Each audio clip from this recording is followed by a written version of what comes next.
There are two elements of strategy. One is the strategy itself, and the other is a set of rules for how to go about executing the strategy. The strategy process itself consists of answering the four basic strategy questions. Where do we intend to be in the future? What are we going to put our resources against? How are we going to apply those resources? And exit, how are we going to get out of both success and failure? Whether we are considering the where, the what, the how, or the exit, there are a set of strategy principles, which we call cardinal rules, that are very important to follow. To the extent that we follow them, we increase our probability of success. To the extent that we don't follow them, we significantly decrease our probability of success. These cardinal rules apply regardless of where you are in an organization, from a sole proprietor, president, chairman of the board, down to someone who has responsibility for keeping a particular machine or something else of that sort working. They apply laterally and vertically across an entire organization. Think like an architect, not like a bricklayer. In all of our strategy work and its execution, everything we do should be approached from the standpoint of the architect. What is it that we want to achieve from our new structure, whether it's a building or whether it's something else? We need to think about all of that. We need to think about its future before we can begin selecting the materials that go into it. If, on the other hand, we allow our thinking to begin like bricklaying, and if we think like a bricklayer, then we will lay bricks and we will put bricks on top of bricks. It may be the right answer, but it may not. We must all think like an architect, including the actual bricklayers in our organization. When a bricklayer comes onto a job site in the morning, we would like him to look at his instructions. The ideal bricklayer is one who looks at the instructions and notes that an error that may appear on it. First step is to go to the architect and say, Mr. Architect, you have made a mistake and you should fix it. In a strategic organization, the architect says, thank you very much, I made a mistake, I will fix it right now, thank you, thank you. In the non-strategic organization, the bricklayer either doesn't go to the architect at all and instead says, hey, I get paid by the hour, that's above my pay level, what difference does it make? And continues with something that he knows to be an error. Or, in some ways worse yet, goes into the architect's office only to be rebuffed with the thought about, who are you to come in to see me who has all of these wonderful diplomas from the best architectural schools in the world? In today's world, we simply cannot afford to have anybody in our organization not thinking like an architect. Plan and operate in the open. When I and my group began planning the first Gulf War air campaign, we only had 2 days to put together the initial proposal for General Schwarzkopf. I had a couple of choices. One of those choices was to pull a small group of people together that I knew very well, close the door, and come up with the ultimately brilliant plan. Fortunately, I didn't take that direction. Instead, I took over one of the large briefing rooms in the basement of the Pentagon in one of my divisions, a division called the Checkmate Division. I opened the doors and invited people to come in that might have some interest. By the end of that second day of planning, we had close to 300 people participating in the open planning. It was extraordinary. If we had a question, the chances were very good that somebody in the room knew the answer to that question, and if they didn't, they knew who to call almost any place in the world that could get the answer almost immediately. As a result, we were able to move very, very quickly. Second, we found that the participation in the open planning created a degree of commitment that was without precedent. The people that had been part of building the strategy were absolutely determined to make it work in the final analysis and were willing to devote enormous amounts of energy and effort to making it happen. And third, we found that as these people took over responsibilities for subsequent operations, they understood so well the strategy that underlay those subsequent operations that they were able to make very, very smart tactical decisions without necessarily having to reference back to any higher authority. So it's an extraordinary process, and one that we've subsequently found to be of equal use in the corporate world. When you use planning and operating in the open, it means that everybody across an organization knows what it is that you're doing, knows what it is that they are supposed to be accomplishing, and are strategically aligned. Focus on the future. Value is in the future, and that's where our thinking, that's where our attention really needs to be. We don't want to waste time on the past. What's done is done. We want to learn the lessons, but that's not where we want to begin our thinking processes. We want to use a new vocabulary if we are introducing a new product, a new concept, a new idea, rather than using words that meant something in the past and we now want them to mean something different. We need to come up with a new name. Otherwise, it doesn't make any difference how many times we tell people that the words mean something different than what they think that it means, that they will eventually revert back to the original meaning. We need to break our connections with the past. When Lou Gerstner took over IBM in 1990, he knew that he needed significant assistance from all of the many vice presidents and presidents that were part of IBM. These people were organized in something called a management committee, and the management committee, which had developed over many years, was designed to provide a way for IBM to make decisions about new products or services that it might want to offer. It was a very, very complex, very bureaucratic organization. Mr. Gerstner knew that he needed the people who were part of the management committee to help him, but he also knew that he needed to end the bureaucratic approach that the management committee had taken. So on the first meeting of the management committee, he walked in and he said, "The management committee is hereby dissolved. It is now to be known as the Corporate Executive Committee." Well, you might think, so a mere change of name, but how could that possibly be of any significance? The reasons it is of significance is because if I go into the management committee and tell the management committee, look, I want you guys to be doing something in a completely different way than you did it before, they will all nod their heads, and then the next day they'll be right back doing exactly what they did previously.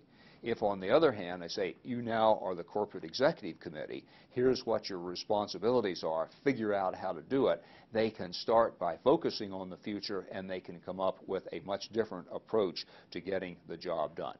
And finally, focusing on the future means, as the great hockey player Wayne Gretzky put it, skate to where the puck is going to be, not to where it is.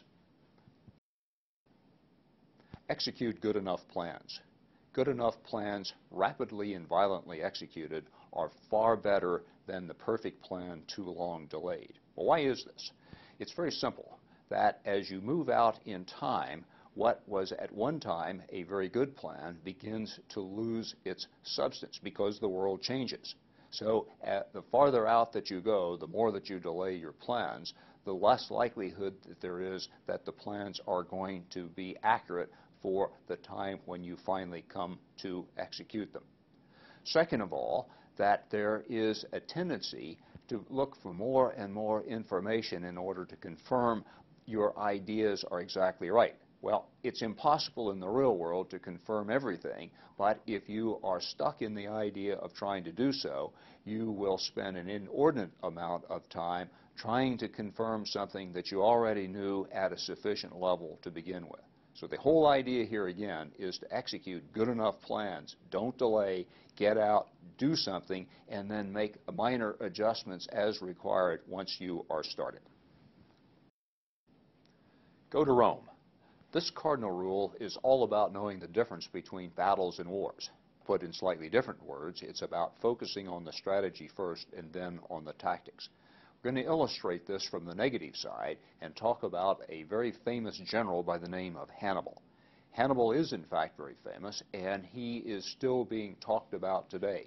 Indeed, when General Schwarzkopf and I were discussing the air campaign for the first Gulf War, we talked about Hannibal and his equally famous Battle of Cannae. So let's talk a little bit about Cannae and illustrate the importance of going to Rome and what it really means in today's context. Cannae, a very famous battle. A little bit of the context surrounding it. Hannibal was a Carthaginian. Carthage was located in what is now Tunisia in North Africa. The Carthaginians had fought a war with the Romans some 50 years previously called the First Punic War. The Carthaginians had come out second best, but they were still surviving, and over the period of years that they had recovered much of their power, even to the point where the Carthaginians had succeeded in wresting Spain back from Rome. Hannibal then took over the command of the Carthaginian forces in Spain, and deciding to avenge himself for the first loss in the Punic War, marched from Spain up across through what is today France and then down the Alps into the Italian peninsula with the idea of bringing the Roman army to a decisive battle. In his view, if they could simply defeat the Roman army, then all of Rome's allies would come over to Carthage and the war would be over. So it was a single point idea: defeat the Roman army and victory will be permanently to Carthage. Well, he was reasonably successful in winning several major battles in the Italian peninsula. Hadn't decisively, though, defeated the Roman army. Finally, he thought the time had arrived. He found himself down in the small town of Cannae, about halfway down the peninsula. The Roman army showed up in front of him, and his situation looked like this. Hannibal, in blue, was outnumbered by the Romans about 80,000 to 60,000. Hannibal knew that this was his opportunity. But surprisingly, the Romans themselves also thought that this was their great chance. They outnumbered the Carthaginians. Finally, they could rid themselves of this scourge. The Romans lined up in a very conventional way, as you can see, the red boxes on the left. Hannibal in a very unusual way, with his center bowed out, as you can see. Well, as the battle unfolded, it developed exactly as Hannibal thought it would. The Romans marched forward. They marched into this bowed line that Hannibal had established. As they marched into the line, Hannibal did something that people had previously not seen. He deliberately refused to center. In other words, he pulled back in the middle. Well, the Romans were pretty enthusiastic about this, thinking that the Carthaginians were were on the run. So as the Romans pushed forward, Hannibal continued to pull his center forces back, but at the same time, his flanks on either side began to close in on the Romans. The Romans, who initially thought that they were in good shape, all of a sudden became a little bit concerned as they looked over their right shoulder and their left shoulder and said, "Who are these people that are out there on the side? Those don't look like our guys." But by this time, they have a significant problem. And as they continue to move forward, they are more and more jammed together to the point where they can no longer swing their swords or use their short spears. And now they are completely encircled, and the Carthaginian cavalry has ridden around behind them, so they can't even go backwards. The battle that starts out at 10 o'clock in the morning, by 2 o'clock in the afternoon, is over, with the complete and utter destruction of this 80,000-man army. Out of all of those people, only 500 survived. There are many who think that this is the worst loss ever suffered in a single battle in a single day, including the great battles of World War I and World War II. Well, at the end of this battle, Hannibal's number two, a man by the name of Hannibal, came up to him and he said, "Hannibal," he said, "you have just won a marvelous battle. Congratulations, this is great." He said, "Now we need to march on Rome." And Hannibal said, "No, we don't need to march on Rome because we have beaten the Roman army and everything is over. We have been successful. The Roman allies will come over to us. There's no need to go anymore." Hannibal says, "Please, Hannibal, we've got to go to Rome. We've got to finish this off. That's the end. That's where our strategy really will end." Hannibal again refuses, and Hannibal's famous last words to Hannibal at this point were, "Hannibal, the gods rarely bestow all of their gifts on a single man.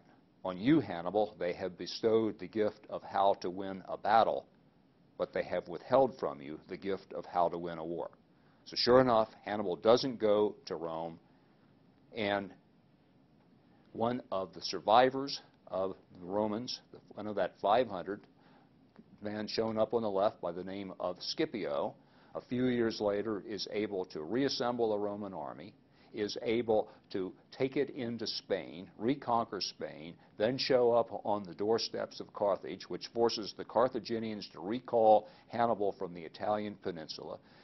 Hannibal is defeated by Scipio, who later is called Scipio Africanus, thus ending the Second Punic War. And a few years later, the Romans said enough of these Carthaginians, and they simply destroyed Carthage completely, leveled the city, and killed all of the men, sold the women and children into slavery. Thus, the end of Carthage. All because a guy that was brilliant from a tactical standpoint, knew how to win battles, was incapable of thinking through to the end the idea that he had to go to Rome. And this is really our whole point here with this cardinal rule. There is a finish point. There's something that needs to be done if you are going to be successful. You need to identify your Rome, and then you need to make sure that you go to it. Concentrate for success. To illustrate this cardinal rule, we're going again to use Rome. This time we're talking about Rome of the period of the late Republic and the early Empire. Although in both of those times the Romans had extensive holdings outside of the Italian peninsula, that rather than trying to defend everything, that they concentrated their forces not too terribly far from Rome. Then when a problem arose on the periphery, they would send their legions out in sufficient number to defeat whatever the threat was, and as soon as the threat was defeated, they would pull those legions back into the peninsula area so that it would be ready to go out in whatever direction was necessary. There was always enough force to go deal with any opponent, any place.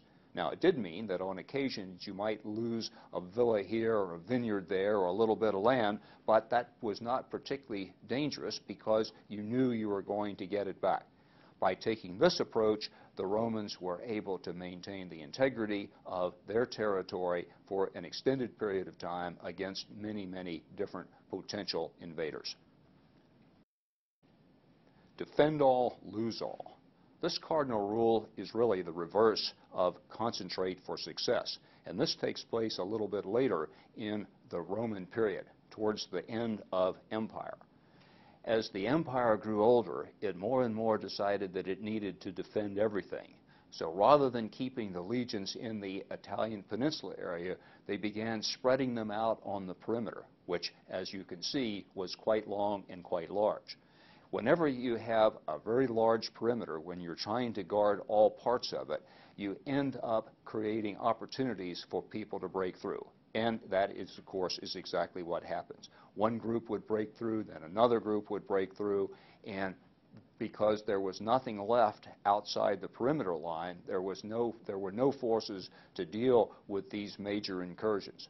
The result was the collapse of the empire and its compression into what later became known as the Eastern Roman Empire, or Byzantine, a very tiny part of what was the magnificence of Rome, all because that the Romans tried to defend everything and in the process ended up losing virtually all of it.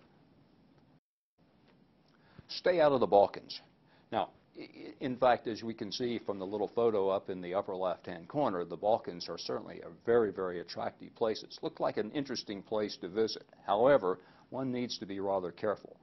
Our interest here, obviously, though, is not in the tourist attractions, but is in another lesson that we can learn from it. This time, we're going to be talking about World War II. In 1939 and 1940, the Germans had been successful in conquering most of Central Europe, France, Poland, Czechoslovakia. They had not, however, been successful in winning air superiority over the British. So in the fall of 1940, after having failed to win the Great Battle of Britain against the Royal Air Force, Hitler made a decision that rather than trying to conquer Britain, he was going to turn his attention to the east and invade the Soviet Union, something which clearly was a big challenge of big magnitude. At about the same time that he made this decision, Mussolini in Italy decided to involve himself in Greece, Well, he very quickly got into trouble in Greece and asked the Germans for help. Well, the Germans, fellow dictator, decided that they were going to render assistance, and they began sending forces down through the Balkans to Greece to render help to the Italians. They were successful and, in fact, ended up occupying Greece and driving out the British.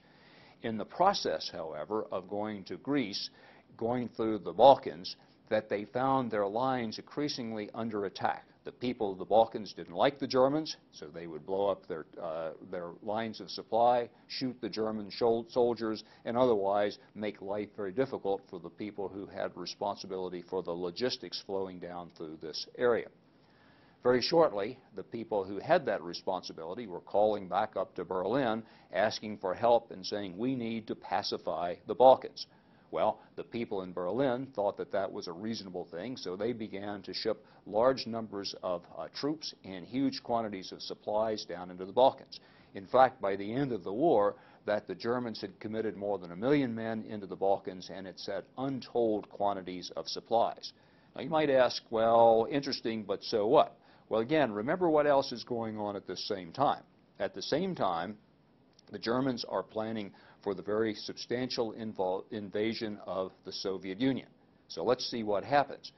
In June of 1941, the Germans launched their invasion of the Soviet Union, and they are initially successful. Part of the planning for the invasion of the Soviet Union, however, was that they needed to take Moscow before the winter shut down. Well, as it turned out, that the operations in the Balkans had delayed the invasion of the Soviet Union by a couple of 3 weeks. Now, normally a couple of 3 weeks probably wouldn't have made a great deal of difference. This year it did, because the winter came early. And the winter came so early that it made operations against Moscow virtually impossible, and the Germans found themselves stuck on the distant outskirts of Moscow, unable to take a city that they said they absolutely had to take, in large measure because of the delays that were occasioned by their operations in the Balkans. So the point being this, that when we are involving ourselves, we need, in any kind of an operation, we need to ask, what is it that we're really trying to accomplish, and what can we get out of it? Well, if we go back and ask ourselves, had the Germans been successful in the Balkans and had pacified it completely, would that have meant success in World War II? And the answer is no, not even at all. Suppose, on the other hand, that they had said, look, we're simply not going to operate in the Balkans, it's not worth it, we're going to forget it. Would they have lost World War II? And again, the answer is rather categorically no. Conversely, if you invade the Soviet Union and you don't succeed, and you find yourself being counter-invaded by the Soviets, you have a very, very serious strategic problem, in fact, one that verges on being a fatal problem.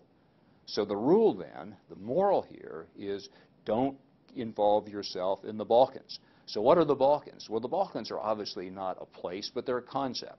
Balkans are projects that demand a great deal of management time and effort and resources, but really don't have much in the way of strategic payoff, even if they're successful. Does your company have Balkans? Mine does. Every company we've ever dealt with has Balkans. They consume an enormous amount of energy without much reference to what they deliver. You need to look for the Balkans, and when you find them, you've got to say, let's get out of the Balkans. You need to know what is truly important. Maximize friends, minimize enemies, and choose wars. All of those things are optional. Your friends are optional, your enemies are optional, and in fact, your wars are optional. If you do it wrong, you're going to get yourself into trouble. We illustrate it from two different ways, one with the Germans, again, and the second one from the business world. The Germans in both World War I and World War II gratuitously took on enemies, the British, the Americans, the Russians, until finally they had so many enemies that it didn't make any difference how good they might have been, that they were simply doomed to lose. In the business world, we had a similar sort of a circumstance with Microsoft. Bill Gates had earned himself a reputation amongst his fellow executives in the software and the computer industry as a man who was not much fun to deal with, who was not much fun to negotiate with, because he always kind of liked to get the last pound of flesh, and was also rather fond of hurling insults at other people within the industry. As a result, when the Department of Justice brought its suit against Microsoft starting in 1998, that many of the people who previously would have been thought people who would never testify against Microsoft or Bill Gates, in fact, were rather eager to testify against him, in part because that they simply didn't like Bill Gates. In other words, he had made too many enemies. Maximize friends, minimize enemies, and choose your wars carefully. Don't underestimate what it takes to win. There is significantly more danger in underestimating than there is in overestimating. And unfortunately, because people rarely have the same stake in any particular competition, that those who are in favor of a particular course of action tend to deliberately underestimate the costs and the risks associated while simultaneously overvaluing the rewards, whereas those who are opposed take exactly the opposite view. What this means, unless you're really careful, is that nobody has any particularly good information as to whether an operation should be undertaken or not. Difficult to do, but part of doing strategy well is being honest with yourself and not underestimating what it takes to win. Don't deceive yourself. When you start off on a new path, a new strategy, or anything else, there's always a tendency to say we're going to be doing things significantly different than we have done them in the past. We're going to be new people, which is good. We might call this an articulated position or an articulated strategy. On the other hand, there is a way that the organization has been living, working, dealing with itself for perhaps a very long period of time, the way things are. We can call this its axiomatic policy, its axiomatic strategy, its axiomatic position. When there is a conflict between the articulated and the axiomatic will almost always win, because people simply take the views that, well, I know they're saying we're going to do something different, but I've seen this before, flavor of the month, whatever it may happen to be, and if I'm just quiet and just take it easy for a little while, all this will pass and we'll be able to get back to the good old days and back to normalcy. If you intend to change, if you intend to do something different, do it differently than the way you've been doing it, you must go to great lengths to ensure that your new articulated policy, your articulated strategy, overwhelms the axiomatic. This means doing the right things, the right deeds, the right actions to convince everyone of the seriousness of the change. Maintain momentum, bypass barriers. We know we're going to run into barriers. We know we're going to run into problems as we are executing a new strategy. We can take the position as depicted in the middle, where we keep banging our heads against the obstacle until eventually it falls, we hope. Or alternatively, we can look for ways to bypass our obstacles and maintain momentum. Wherever possible, it's the latter that we should pursue, because as we maintain our momentum, we are now taking advantage of the time value of action.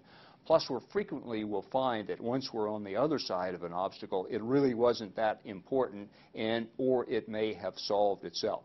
So time is important. We need to maintain our momentum, need to bypass the barriers. Be offensive. Sounds a little bit odd to say in a way, but it's important. Be offensive. When in doubt, attack. Now, how can we say that? It sounds like rather of a gunslinging sort of an approach to the world, but it really isn't. When you are thinking about going into a new market or doing something else that has strategic significance, if you are in doubt as to whether you should go, it probably means that the market is not now well controlled or well maintained by a competitor. It probably means that there is an equilibrium situation of one sort or another. When an equilibrium situation exists, then a little bit of effort, an attack in other words, is likely to upset that equilibrium and to upset it in your direction. Remember, only an offense changes an environment.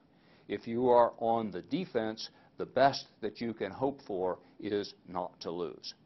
Be offensive. When in doubt, attack. Impose your plan. The very best plans are the ones that assume the initiative and simply deprive an opponent, a competitor, or a market of the ability to do anything but to move in the direction that you would like it to move. The very worst of plans are the ones where you deliberately turn over the initiative to your competitors, to the market, to an enemy.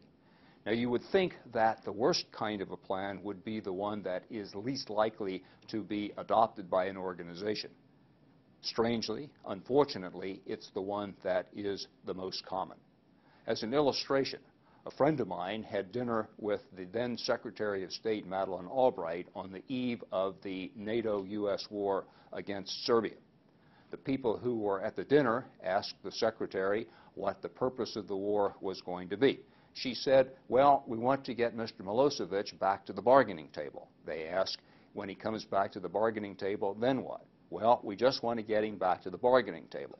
They were a bit concerned with this because instantly that they recognized the absence of a really comprehensive future picture, and they recognized that Milosevic could come back to the bargaining table and say, well, my first demand is that the United States leave NATO or something else like that. In other words, that the going-in position was something that was very difficult to turn into some kind of a military objective or to support with military operations. So their next question then was, all right, so how are we going to fight the war? And she said, we're going to attack some of the peripheral areas in Serbia. We're going to hit some of the troop concentrations. We're going to hit some barracks, some tanks, etc. And we're going to do that, and that's how we're going to start. And the people who were at the dinner said, well, so what happens then? And the secretary said, well, I know Milosevic, which she did because she had personally met him and had bargained with him in the past. She said, the guy's weak. After a few bombs fall in Serbia, why, he will simply crack and we will have succeeded. And they said, well, what if he doesn't?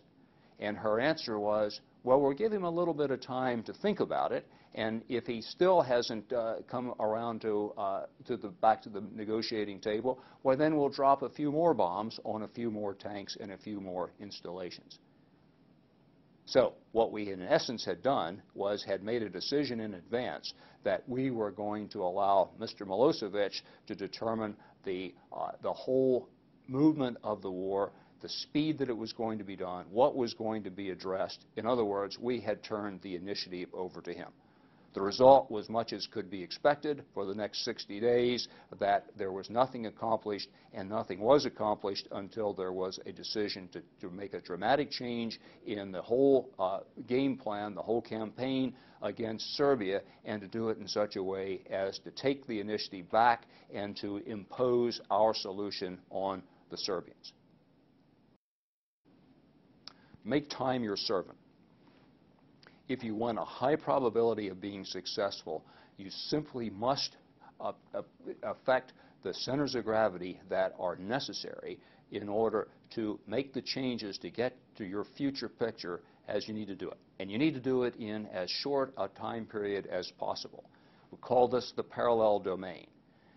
If you fail to make things happen quickly, as you move out in time, your probability of success will fall off dramatically, and your cost of operations will go up disproportionately. You need to operate as close to the parallel domain as you possibly can, and if you know in advance that you can't operate in parallel, you need to know and accept the fact that your probability of success is going to be lower and your costs are going to be higher. You must make time your servant. Otherwise, time will be your enemy, and it will be your destroyer. So these, then, are the cardinal rules. Some of them have names which immediately tell you what they mean. Others you need to hear the story first, like go to Rome or stay out of the Balkans. What we have found, however, is that once people in an organization have heard the stories and have a grasp on what they mean, that the strategic nature of the organization goes up dramatically. People start thinking in a different way. These aren't a lot of ideas here, but they're the key ideas. They're the cardinal ones. If you follow these, you are likely to be more successful than if you don't follow them. In addition, that the cardinal rules themselves begin to give you a strategic vocabulary that applies across disciplinary boundaries within an organization, and it applies horizontally as well as vertically. The top of the organization can talk about these cardinal rules with the very most junior person in the organization. The cardinal rules are interesting, people enjoy them, and they are well worth spending a little bit of time to learn and then spending a little bit of time to make sure that you genuinely are following them. So now you know the cardinal rules, you've thought about them a little bit. There is an exercise that you may want to do at this point, which you will find interesting and also valuable as you begin to be more strategic and as you begin to use the cardinal rules. And this is a little cardinal rules assessment. Either by yourself or preferably with some of your associates, think about which of the cardinal rules would be most important for you really to emphasize and really to follow as you start thinking about being more strategic. Next, think about those cardinal rules that you would be likely to violate unless you pay close attention to them. Now, you may well find that the ones that you are most likely to violate are also the ones that you've identified as most important. That's fine. What you now have, though, is an idea of what is really key to you given where you are in your organization, and also the places that you need to be a little bit more careful and may need to pay a little bit more attention if, in fact, that you are going to be as strategic as following the cardinal rules will make you.